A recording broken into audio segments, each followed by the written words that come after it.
नमस्कार दोस्तों, आज की स्टॉक लर्निंग में हम ऐसे स्टॉक पर चर्चा कर रहे हैं, जो पहले तो कभी लॉस में हुआ करती थी कंपनी, लेकिन अब धीरे-धीरे कंपनी प्रॉफिट में कन्वर्ट होती नज़र आती है।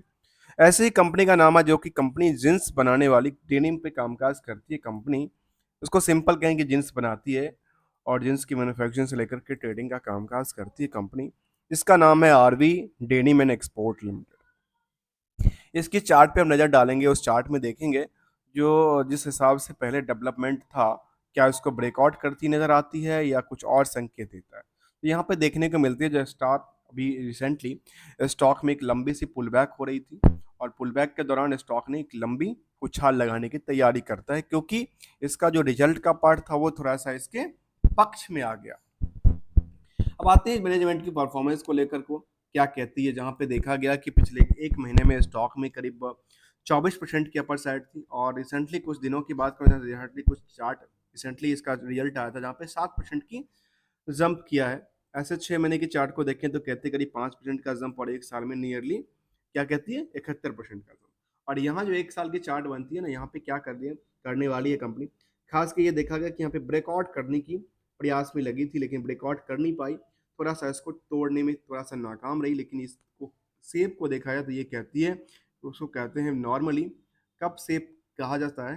इस हिसाब से इसको आप जैसे इससे पहले यदि इसमें देखें तो एक लगातार एक स्विंग बनी थी पोजीशन को लेकर के, और फिलहाल ये स्विंग का पोजीशन दोबारा यहाँ पे क्रिएट किया करती नजर आती है।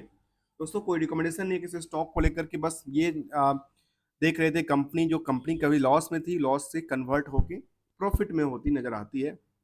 जहाँ कंपनी की बुक वैल्यू के बारे में कहती है 7 रुपए का, इंटरेस्टिंग वैल्यू कुछ कहेगी नहीं क्योंकि स्टॉक पी कुछ कहेगा नहीं, क्योंकि कंपनी ऑलमोस्ट क्या है पूरे के पूरे साल में देखने को मिलता है लॉस है। लेकिन इस लास्ट क्वार्टर में कंपनी ने रिकवरी दिया है, तो रिकवरी किस बेसिस पे दिया है वो हम आकलन करेंगे। अब आते हैं करंट प्राइस जो था करीब 38 के आसपास, क्या जो प्राइस टू बुक वैल्यू कितना 5.5 गुना के आसपास का, लेकिन इंडस्ट्रियल के पे भी करती करीब 30 गुने 30 के आसपास।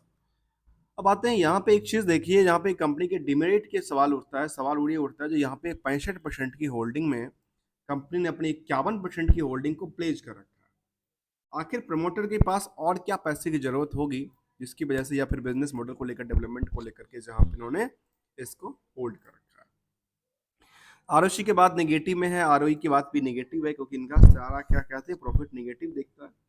अब एक दूसरा फैक्टर को देखिए जिसका नाम है डेट इक्विटी रेशियो। यहाँ पे कंपनी का आप यदि रेशियो को देखें तो कंपनी का रेशियो कहता है कि यहाँ पे बहुत ज्यादा ओवर बर्डन उन्होंने लोन ले रखा है। किसके रेशियो पे? नॉन इक्विटी के रेशियो पे। यहाँ आप देखिए 16.1 का है, करंट रेशियो काफी कम है 1.02 का है। वापस में दोनों को समझेंगे क्योंकि ये जो ईपीएस है उसको क्या करता है इम्पैक्ट डालता है और ये इसको हीटेड करके रखता है, जो कि किसके बेसिस पे उधार सेल्स के बेसिस पे दिखावा दिखावा करता है यहाँ पे। तो हम जानेंगे जो कि पीएल का जो दिखावा है वो दिखावा के पीछे जो बैलेंस शीट में कुछ डेटा है उसको क्या आकलन किया जा सकता है, जिसके बेसिस पे जो चार्ट है वो चार्ट उसी लेवल पे डेवलप कर रही है या फिर कुछ अलग संकेत देती नजर आती है। चलिए जानते हैं। अभी तक उम्मीद करते हैं अभी तक चैनल को सब्सक्राइब वीडियो को लाइक किया होगा, नहीं किया है तो कर लीजिए क्योंकि हम कंप्लीट लर्निंग की बात करते हैं विदाउट किसी रिकमेंडेशन को लेकर के, एडवाइजरी को लेकर के। जहाँ पे देखने को ये मिली जो फिलहाल तो पी कुछ कहता नहीं है क्योंकि पी साइलेंट बैठा है क्योंकि कंपनी लॉस में देखने को मिली थी। जबकि अपडेट्स की तरफ आप देखें तो डेट्स में कहते हैं कि सबसे ज्यादा यदि किसी के पास डेट्स है तो इसके पास डेट्स देखने को मिला। आखिर क्यों है, क्या लेवल पे है, किस क्यों कर रखा है, क्या डेट्स का यूटिलाइजेशन उन्होंने कहाँ कर रखा है, उसका एक क्या बनता है एक क्वेश्चन बनता है। तो चलिए जाने इसको कंसोलिडेटेड डेटा की तरफ, और कंसोलिडेटेड डेटा के बारे में कुछ कहती है कंपनी। तो कंपनी का मार्च तक का कंसोलिडेटेड डेटा 2020 तक का था, उसके बाद कंपनी स्टैंड लोन डेटा में आ गई, अर्थात उसने कोई भी सब्सिडी नहीं बची, जो भी सब्सिडी उसको बरसात कर लिया होगा। तो यहाँ पे देखने को क्या मिलती, जो कंपनी में जो सेल्स का पार्ट था, तो सेल्स के पार्ट पे कंपनी ने कहा जो हमारा जून टू जून में हमने क्या किया छलांग लगा ली। लेकिन क्यू और क्यू की आप क्या कहते हैं, जो हमने गिरावट दर्ज की, एक लंबी गिरावट थी। इसके बाद कहती है कंपनी जो ऑपरेटिंग प्रॉफिट मार्जिन थी कई, वो प्रॉफिट मार्जिन क्या हुआ इसका, जो 102% तक के नेगेटिव में देखने को मिला था वहां पे सेटअप करके 81% के लिए, अर्थात ये रिकवरी मोड में आया इस टाइम में। और यहाँ पे जो कि खास के 22% की ऑपरेटिंग मार्जिन थी वहां पे इनका साथ में क्या हुआ गिरावट आई। अर्थात वाई वाई में संकेत अच्छा देता है, लेकिन क्यू और क्यू का संकेत क्या देता है? गिरावट का। अब इनका एक पार्ट था जिसका नाम है अदर इनकम। अदर इनकम में कंपनी ने 45-44 करोड़ एडिशनल इनकम को ऐड किया, जिसकी वजह से जो इनका प्रॉफिट की पार्ट थी, नेट प्रॉफिट पार्ट में, वो 23 करोड़ का ये देखने को मिला, जो क्वार्टरली में जंप कर गया। 23 करोड़ का प्रॉफिट बना, अर्थात ये पिछले क्वार्टर जो कि 6 करोड़ का नुकसान था, 7 करोड़ का नुकसान था, वहां पे अभी तक के सबसे हिस्टोरिकल डेटा फ्रेम में कंपनी ने कहा कि हमने 23 करोड़ का प्रॉफिट बुक किया, जो कि इनक्रेडिबल यहाँ पे इनकी रिपोर्टिंग है। इस रिपोर्टिंग के बेसिस पे पता है क्या करेंगे, क्योंकि ये तो एक दिखावा हो सकता है, इसके पीछे हमें जानना बैलेंस शीट में क्या फिगर को, या तो जानना है हमें ट्रेड रिसीवेबल को लेकर के या पेबल को लेकर के, क्योंकि एक्सपेंसेस भी वहीं से बुक किया होगा यदि ज्यादा किया होगा तो, और यदि इन्होंने इनकम भी बुक किया है सेल्स को लेकर के तो भी वहां पे हमारे पास नजर आ जाएगी। आते हैं ईयरली बेसिस में, कंपनी कहती है जो क्या सेल्स को लेकर के डेवलपमेंट किया, कहती है हाँ सेल्स को लेकर कंपनी ने डेवलपमेंट तो किया है। कैसे? ये 12 महीने जो था यहाँ पे 84 करोड़ की जो कि बिजनेस पिटा हुआ बिजनेस था, उसमें उन्होंने क्या किया, थोड़ी सी छलांग लगाई। और उसको लगता है कि कोविड के बाद इसका बिजनेस बड़ा धड़ाम से गिर गया था। खास के 20 तक अच्छी खासी बिजनेस चली थी कोविड के बाद, लेकिन कोविड के बाद इसके बिजनेस में कोई जान बची नहीं। शायद उनका काम काज कैश में होगा, फैक्ट्री वो सारे काम कैश में करते होंगे, या कुछ ऐसा सिचुएशन होगा जिसकी वजह से सारा का सारा क्या हुआ, इनका गिर गया। लेकिन उसने थोड़ा सा रिकवरी किया और अब जाके लगता है कि हाँ रिकवरी हो सकती है क्या, ये देखेंगे समझेंगे इसको लेकर। यहाँ पे कोविड के बाद काफी सारी कंपनी डूब गई थी, वहां पे कुछ कंपनियों की लिस्ट पता ही होगा। और यहाँ पे देखें नेट प्रॉफिट के बारे में, तो नेट प्रॉफिट के बारे में कहती है कि लास्ट 12 महीने में उन्होंने रिकवरी किया, क्योंकि पहले कभी 44 करोड़ के आसपास नेगेटिव था, जिसकी वजह से जहाँ पे आप देखेंगे जो कि ईयरली जो ईपीएस है, ओपीएस में क्या हुआ, 1 रुपये के आसपास का देखने को मिला 12 महीने का ईपीएस में। और यदि क्वार्टरली ईपीएस की चर्चा करें तो क्वार्टरली ईपीएस में जो कि लगातार एक गिरावट का ईपीएस था, वहां पे कितना, 9 रुपये 10 रुपये का ईपीएस में जंप किया था। तो यहाँ पे क्यू और क्यू के हिसाब से ईपीएस में काफी गुना यदि जंप किया तो ये इनको क्या करेगी, इनको थोड़ी सी सपोर्ट देगी, और क्या कंपनी में जो लॉस थी, लॉस से प्रॉफिट कन्वर्टिबिलिटी बनी है। आते हैं बैलेंस शीट में वो फिगर को लेकर के, जहाँ पे इन्होंने लोन काफी ज्यादा लिया है इक्विटी के बेसिस पे। तो यहाँ पे लोन की तादाद को देखो तो लोन के बारे में बहुत ज्यादा नहीं कहती, क्योंकि लोन के बारे में कंपनी कहती है कि हमने लगातार पे आउट किया है, जो कि पहले करीब 396-400 करोड़ के आसपास था, उनमें हमने क्या किया, पे आउट किया। तो अर्थात इनका क्या था, पे आउट हुआ। इसके बाद कंपनी पे आउट कैसे कर रही है, कहती है पे आउट तो करने के लिए इनके पास एक ही तरीका है, जो फिक्स एसेट्स ये हटा रहे हैं, फिक्स एसेट्स में गिरावट आ रही है, इसकी वजह से पता है क्या होगा, इनका जो मशीनरी होगा या प्लांट्स होगा या बिल्डिंगें होगी, उनको बेच रही है कंपनी शायद, कुछ ना कुछ करके उनके फिक्स एसेट्स को बेच के या अपने लोन को खत्म कर रहे हैं। अब लोन को खत्म करें तो बाकी क्या कहती है रेशियो के बारे में, यहाँ पे ट्रेड रिसीवेबल के बारे में एक संकेत देता है, कहती है करीब 100 करोड़ का, 100 करोड़ का रिसीवेबल्स पड़ा हुआ है, अर्थात उधार।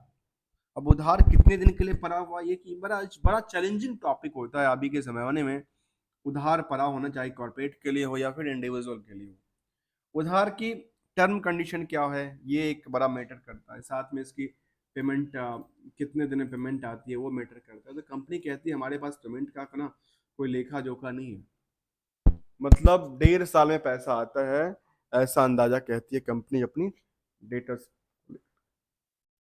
डेटर्स डे को लेकर। अब यहाँ पे पता है क्या है, यहाँ पे इनकी एक निगेटिव संकेत ये देता है, जो जहां तक कंपनी ने यहाँ तक एक अच्छा खासा रिकवरी देखा था, तो 24 में आकर के पिट क्यों गई, इनकी रिकवरी टीम ने काम क्या किया, या फिर इनकी प्रोडक्ट में क्या हुआ जो इनकी पैसा नहीं आया। जब पैसा नहीं आया तो उन्होंने पैसा दिया भी अपनी पॉकेट से, तो इनका क्या हुआ, कैश फ्लो में क्या हुआ, इनकी कैश फ्लो में अपने पॉकेट से पैसा देना पड़ गया। अब आते हैं यहाँ पे कुछ जो कि हम कहते थे ना कि जो प्रॉफिट की पार्ट है वो दिखावा हो सकता है, जो कि जिसके बेसिस पे ईपीएस निकला है। तो यहाँ पे हमने देखा कि यहाँ तो काफी कम देखने को मिला था करंट रेशियो, लेकिन करंट रेशियो में जो ट्रेड रिसीवेबल का पार्ट है वो काफी 100 करोड़ के आसपास की है, जहाँ पे कंपनी में केवल केवल क्या है, 2 करोड़ के शेयर है। दो मतलब ये सोचिए, मैं एक आकलन करता हूँ, एक आकलन करके देखिए, जो टोटल मार्केट की कैप इनकी कितनी की है, 91 करोड़ का। 91 करोड़ का मार्केट की कैप है, और इनका मार्केट में पैसा कितना फंसा हुआ है, 100 करोड़ का। अब जितने की कंपनी टोटल नहीं मार्केट में, उससे ज्यादा उनका पैसा ही फंसा हुआ है। ताकि इन पैसे के पीछे क्या है, कुछ उन्होंने बुक किया हुआ है, कुछ ऐसा चीज। तो यहाँ पे रिसेबल्स ट्रेड ट्रेड लाइबिलिटी का देख, इसका भी देख ले। इनके बारे में तो कहते करीब 52 करोड़, 52 करोड़ के आता, आधा के आसपास है। अब प्रॉफिट सेल्स के हिसाब से देखें तो पूरे के पूरे इनके पास ये सारे के सारे ईयर का सेल्स ही उड़ जाती है। जब सेल्स ही उड़ जाएगा तो फिर लॉस का क्या होगा, लॉस तो ऑलरेडी हो चुका है। अर्थात इनकी बैड डेट्स का सिचुएशंस क्या है, ज़्यादा हो सकती है इस केसेस में। जहाँ पे लंबे पीरियड तक की चली गई ना, वहाँ पे क्या होगा, एक बैड डेट्स का सिचुएशंस काफ़ी ज़्यादा बन जाती है, जिसकी वजह से थोड़ा सा इसको क्या लगता है, एक डिमेरिट समझ में आता है। तो ये एक डिमेरिट की बात करती है, जहाँ पे कई बार कुछ कहते हैं कि स्ट्रेंथ क्या है कंपनी को लेकर के, कुछ कहते हैं वीकनेस क्या है। तो इसकी ये मेन वीकनेस की बात करें तो मेन वीकनेस यही निकल के आती है, इनका पैसा।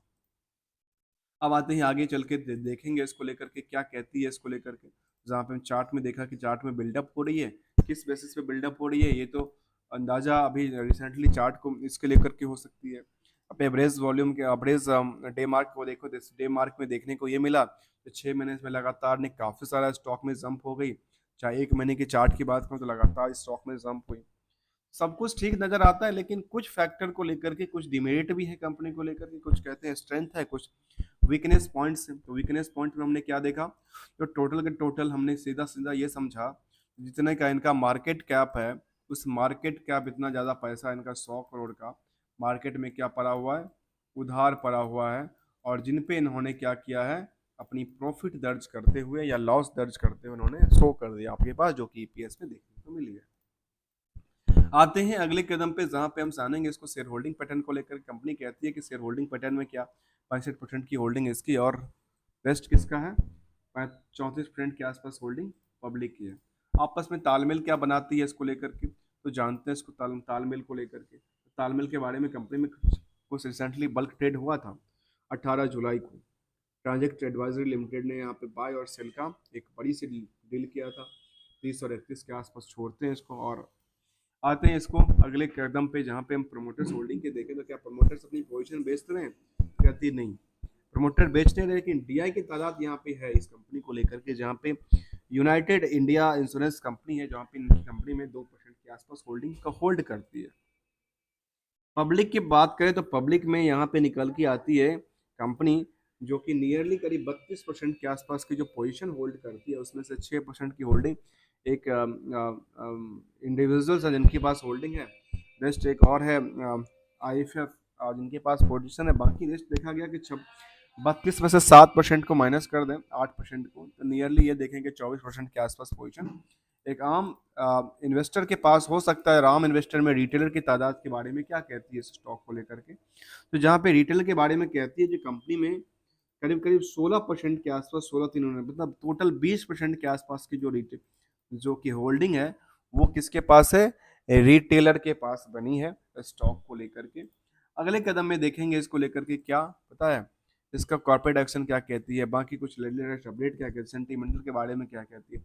लेटेस्ट अपडेट हमने देखा कि इनका क्या था, अभी रिजल्ट भी आ गया, रिजल्ट के बेसिस पर उन्होंने दिखाया कॉर्पोरेट एक्शन के बारे में। कंपनी ने 2012 के बाद कुछ ऐसा काम ही नहीं किया, काश से डिविडेंड के बाद या बोनस के बाद या राइट इशू के बाद कुछ किया ही नहीं कंपनी ने। अब यहाँ पे एक चीज़ और देखिए, जहाँ पे हम शेयर होल्डिंग पैटर्न को देख रहे थे, शेयर होल्डिंग पैटर्न में एक चीज़ देखने वाली बात ये है, जो यहाँ पे क्या इन्वेस्टर की तादाद में कुछ कमी आ रही है या इंक्रीज हो रही है। यहाँ पे देखने को ये मिली, यहाँ पे लगातार डिमांड बढ़ी है। जून तक के डेटा में 30 जून को डिमांड बढ़ी थी, तो क्या 30 जून को जो स्टॉक थी उसकी प्राइस जो थी 30 जून के आसपास की, वो क्या कहती थी, इसके बारे में कुछ कहती है 30 जून को आसपास। तो 30 जून के आसपास लगता है कि प्राइस काफ़ी यहाँ पे डिमांडेबल बढ़ती थी, और उसकी वजह से स्टॉक में क्या हुआ, प्राइस मोमेंटल देखने को बनी है। हम जाते हैं 30 जून के आसपास, वहाँ पे 30 जून को कुछ कंपनी कहती है, तो 30 जून के पास उतना नहीं था जब ना डिमांडेबल थी। अगले चीज़ में देखें जो उसका परसेंटेज ऑफ ग्रो क्या कहते हैं, और पीयर्स में देखें तो यहाँ पे पीयर्स में कहती है कि ढेर सारे कंपनी है, सौम्या करके है और कंपनी है जिसका क्या कहती है, जिनका भी रिजल्ट जून का कुछ आया कुछ का नहीं आया। यहाँ पे इनका रिजल्ट यहाँ पे मार्च तक का अपडेटेड कर रखा है, जून का अपडेटेड नहीं है कंपनी को लेकर। आते हैं यहाँ पे पीयर्स में, एक चीज़ देखिए पीयर्स में किसका परफॉर्मेंस किस लेवल पे कामकाज करती है, वो एक सवाल बनता है कई बार। तो हम इसको देखें जो क्या इनके पीयर्स में जो बाकी कंपनियां हैं, क्या उनकी जो रफ्तार है वो क्या कहती है, उनके रफ्तार के बेसिस पे ही देखा जाए तो पिछले कुछ महीनों से कुछ टाइम फ्रेम में देखें तो सबसे बेहतर यदि स्वराज स्वराज की बात करें तो स्वराज शूटिंग्स का सबसे बेटर यहाँ पे जंप किया, चाहे महीने दिन के चार्ट की बात करो, 3 महीने की चार्ट करो या पूरे साल के चार्ट की बात करो।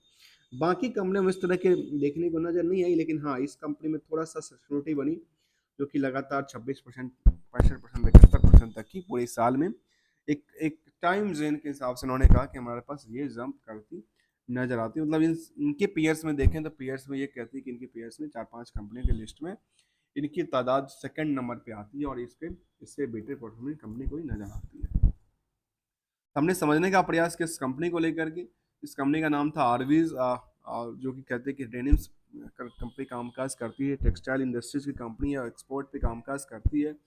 सेंटिमेंटल हमने देखा ही था, चार्ट इसको देखा ही था। आगे इसके बारे में हमने कंक्लूजन ये निकला जो यहाँ पे सब कुछ ठीक है।